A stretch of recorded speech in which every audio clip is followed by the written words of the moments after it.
আজকে আপনাদের সঙ্গে কিছু মুহূর্ত শেয়ার করার জন্য ছোট্ট একটি ভিডিও নিয়ে চলে এসেছি। সামনে যেহেতু রয়েছে সরস্বতী পুজো, তাই যাওয়ার সময় দেখতে পেলাম প্রতিমা তৈরির প্রস্তুতি চলছে। এই যে এখন পুজোর ডালি নিয়ে নিয়েছি, তো চলো এখন মন্দিরের দিকে যাওয়া যাক। আজকে আমি এসেছি তমলুকের বিখ্যাত সেই বর্গভীমা মন্দিরে।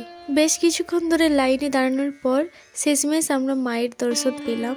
পুজো দেওয়া আমাদের সম্পূর্ণ হয়ে গিয়েছে। এদিকে মায়ের অঞ্জলি চলছে, তো আমরাও গিয়ে অঞ্জলি দিলাম।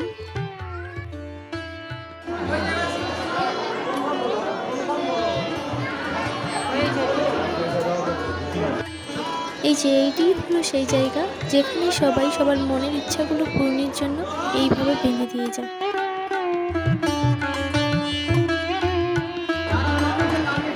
এরপর মোমবাতিগুলো জ্বালিয়ে দিলাম।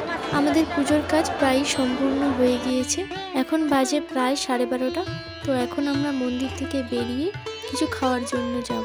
এই যে মন্দিরের একদম সামনের দিকের রাস্তাটাতেই ওই সিঁড়িটা দিয়েই উঠে গেলেই ওদের খাওয়ারের হোটেল। সকাল থেকে এখনো পর্যন্ত যেহেতু কিছু খাওয়াই হয়নি, তাই নিরামিষ ভাত খাওয়ার জন্য চলে এসেছি।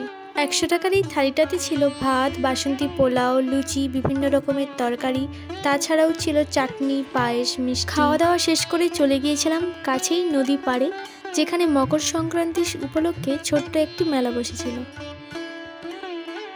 রাস্তার মধ্যে লোকজনের ভিড় তো রয়েইছে, কিন্তু এর থেকেও মেলার মধ্যে ছিল অনেক মানুষজনের ভিড়। এত মানুষজনের ভিড়ের মধ্যে থেকেও আমরা মা গঙ্গার প্রতিমা দর্শন করেই বাড়ি ফিরে এলাম। আজকের মতো সকলকে টাটা। সবাই ভালো থাকবেন, সুস্থ থাকবেন। দেখা হচ্ছে নেক্সট কোনো ভিডিওতে। ভিডিওটি শেষ পর্যন্ত দেখার জন্য অনেক ধন্যবাদ। যদি ভিডিওটি ভালো লেগে থাকে তাহলে লাইক করে দেবেন আর চ্যানেলটাকে সাবস্ক্রাইব করে দেবেন।